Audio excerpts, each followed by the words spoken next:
Oke, berhubung kita lagi nge-chill, lagi hangout di hari libur.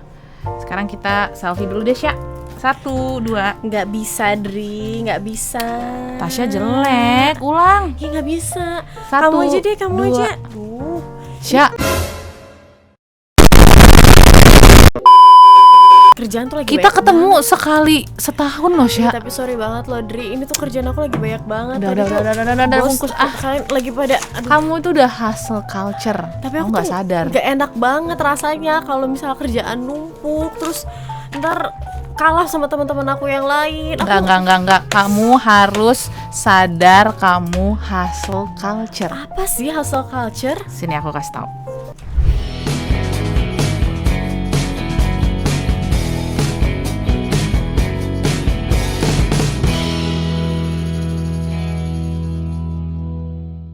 Oke, jadi ternyata banyak dari kita yang nggak sadar kalau dia ternyata hustle culture nih, kayak si Tasya nih. Ngeri banget sih hustle culture. Apaan sih hustle culture itu? Kita hustle culture. Kerja rodi ya, Pak? Bukan dong, itu Udah zaman kerja Jepang rodi itu apa udah 350 tahun kita lewatin loh, Sya. Oke. Jepang 3,5 ya? Belanda yang 350 ya? Oke, sorry. Garing. Good job. Ulang dari awal aja dah. Iya. Enggak maksudnya yang dari Iya. Oke, ternyata masih banyak orang-orang, aku lihat ya, nggak sadar kalau mereka tuh terjebak dalam hustle culture. Ini salah satunya. Apa sih hustle culture? Penasaran gak sih hustle culture? Apa budaya kerja rodi? Bukan Tasya. Hustle culture. Bukan, hustle culture ini sering dirasakan oleh milenial mungkin ya, atau Gen Z, tapi mereka nggak sadar. Jadi ini adalah salah satu kebudayaan yang cukup buruk sebenarnya, karena kita terlalu menomorsatukan atau mementingkan pekerjaan, di mana kita nggak peduli lagi nih dengan apa yang ada di sekitar kita, mungkin keluarga, partner, atau mungkin ya kehidupan sosial lah ya, dan juga hal-hal lain di sekitarnya gitu. Jadi kamu tuh lagi nongkrong masih sibuk kerjaan, padahal kan kerjaannya nggak buru-buru banget kan. Kenapa harus dikerjain hari itu, hayo? Oke, berarti itu jadi salah satu indikasi kalau Yes. misalnya kita ini udah terkena hustle culture gitu ya, Audrey ya. Benar. Good job. Dampak buruk dari hustle culture yang aku tahu tuh ternyata bisa berimplikasi kepada kesehatan kita, baik itu fisik maupun mental. Lemah,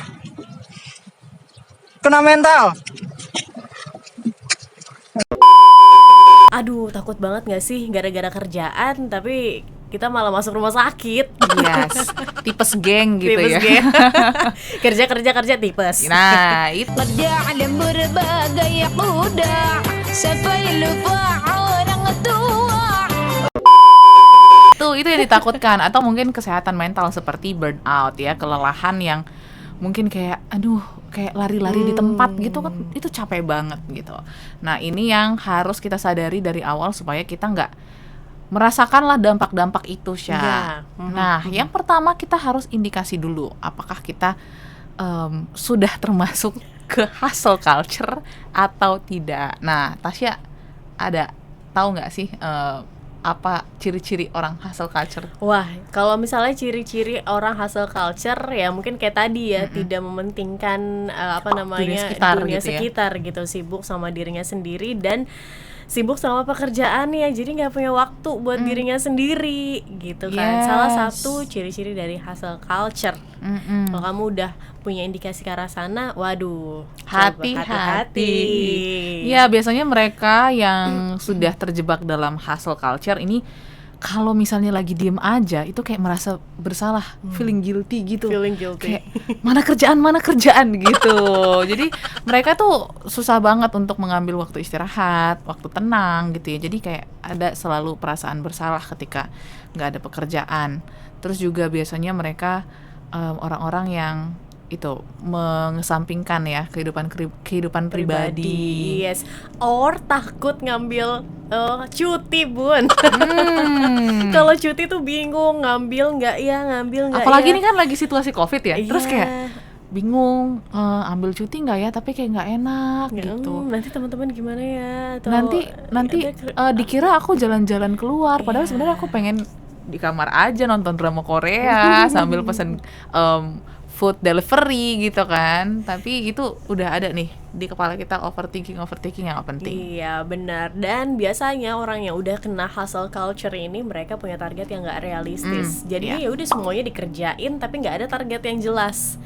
Jadi banyak bercabang gitu ya pikirannya, kerjaan ini semuanya dikerjain terkait kerjaan, baik itu di kantor maupun di di rumah ya, tapi nggak ada target yang jelas, nggak ada hari ini ngerjain apa, selesainya sampai mana, targetnya tuh nggak ada. Dan biasanya targetnya nggak realistis, maunya semuanya harus selesai. Ya. Padahal kan sebenarnya kalau pekerjaan tuh lebih baik tuh dicicil gitu ya. Kita punya planning setiap hari apa yang kita kerjakan gitu. Jangan sampai nanti ada momen kerjaan kamu udah selesai semua terus kamu cari-cari kerjaan. Nah itu juga bisa terjadi orang-orang hustle culture. Agak susah ya lidahnya ya. Dan ternyata orang-orang yang kena hustle culture ini sering loh ngerasa burnout, ngerasa capek gitu. Tapi ya namanya udah jadi culture gitu ya, Audrey, jadi kayak udah nggak apa-apa deh gitu, ayo semangat ya, bisa yuk. Jadi toxic positivity ya, jadi banyak nyerempet ke hal-hal lain sebenarnya. Jadi kita juga bisa toxic productivity, ada juga tuh istilahnya. Jadi ya memang segala sesuatu tuh memang harus pas dengan porsinya gitu, small listeners ya. Good job. Oke. Dan satu lagi adalah nggak pernah puas nih sama hasil kerjanya dia. Yes. Selalu mau yang lebih lagi. It's okay. Mungkin orang-orang yang ambisius seperti itu kali ya. Tapi kalau anda kata nggak ada targetnya, balik lagi nih ke targetnya. Kalau nggak ada targetnya, tapi tetap nggak puas gitu, tetap nggak bisa untuk menilai apa yang kurang, apa yang lebih, menilai diri sendiri aja nggak bisa gitu. Nah ini harus di warning gitu ya. Jangan-jangan kamu nih masuk ke dalam hustle culture. Dan kalau anda kata kamu sudah mengindikasikan diri kamu, kayaknya aku udah nyerempet hustle culture nih. Aduh, harus apa nih? Kita punya tipsnya. Ada 4 tips untuk menghadapi kamu yang mungkin merasa hustle culture. Yang pertama kamu harus sadar dulu keadaannya ya. Ketika kamu memang merasa kok kayaknya aku kerja terus, nggak punya waktu untuk keluarga, mungkin juga ada omelan dari mama papa, atau mungkin adik kakak, atau mungkin pasangan, kok kamu kayaknya sibuk kerja banget sih. Nah itu juga bisa diindikasikan dan terima dulu, accept dulu ya. Kalau misalnya kamu memang, sepertinya memang aku udah over nih, aku memang sudah mengesampingkan orang-orang yang penting dalam hidup aku. Jadi kalian harus terima dulu dan juga sadar kalau kalian memang sudah masuk dalam hustle culture. Itu yang pertama, Sya. Menyadari ya bahwa ada di posisi itu apa enggak. Yang kedua adalah tetapkan target. Bedanya mungkin orang ambisius dengan orang yang hustle culture ini ya nggak ada targetnya gitu kali ya, Audrey ya. Kalau misalnya kita mau ngejar sesuatu kan kita harus tahu nih targetnya apa, tujuannya apa, mau kemana. Nah orang-orang hustle culture nih pengen megang semuanya, pengen semuanya selesai, tapi nggak ada target yang jelas. Ya, biasanya orang-orang hustle culture ini karena ngelihat seorang figur aja sih ya. Jadi aku pengen kayak bos deh gitu. Padahal mereka sebenarnya harus punya tujuan yang jelas dulu untuk bisa ke arah sana. Gimana step-stepnya gitu ya. Nah, yang ketiga ada bersikap tegas ya kepada diri sendiri gitu. Ketika memang mungkin kamu sudah lembur di kantor, terus kamu tetap membawa pekerjaan ke rumah, harus tegasin diri sendiri, harus keras kepada diri sendiri. Oke, pekerjaan tidak boleh dibawa ke rumah. Misalnya masih ada waktu besok untuk dikerjakan gitu ya.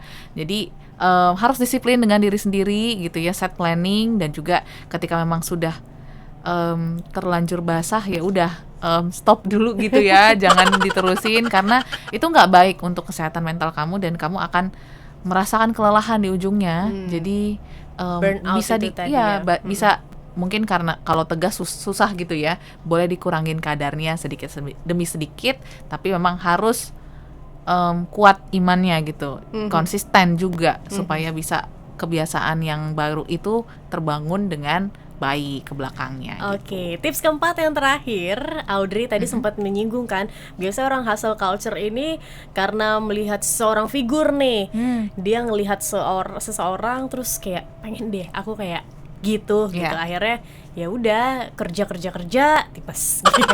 Nah, jadi stop untuk membandingkan ya. Jadi jangan membanding-bandingkan diri kamu dengan orang lain. Kok dia kok gampang ya, kok dia tuh bisa ya cepat selesai pekerjaannya, atau kok dia tuh cepet ya naik pangkatnya, apa sih, terus aku tuh harus kayak dia banget gitu, harus ngejar ketertinggalan misal. Gak usah kayak gitu kok, karena semua orang punya path-nya masing-masing, punya pattern-nya masing-masing, punya langkahnya masing-masing. Jadi ya udah, enjoy aja dengan apa yang kamu miliki sekarang, dan ya udah fokus kepada goals atau tujuan yang kamu pengenin. Yes, jadi kalau misalnya kamu lagi terjebak di hustle culture, yuk sama-sama keluar, tetap bisa kok produktif walaupun tidak hustle culture, tidak terlalu banyak pekerjaan ya, karena semuanya itu bisa dicicil kok, bisa selesai kok ya. Jadi jangan diburu-buru, jangan takut kamu nggak bisa sesukses orang-orang lain, karena semua orang punya jalan suksesnya masing-masing. Yes, dan yang paling penting kalau misalnya kamu sakit badan, kamu bisa obatin, banyak obatnya. Kalau kamu sakit mental, burnout, gimana caranya? Gimana? Seru kan kontennya? Kalau kamu punya topik-topik menarik untuk dibahas, boleh komen atau DM kita via Instagram di @radiosmartfm959. Dan jangan lupa di like, komen, dan subscribe. Dan jangan lupa dinyalakan loncengnya ya. Aku Audrey, Aku Tasya. sampai jumpa di episode berikutnya. Bye.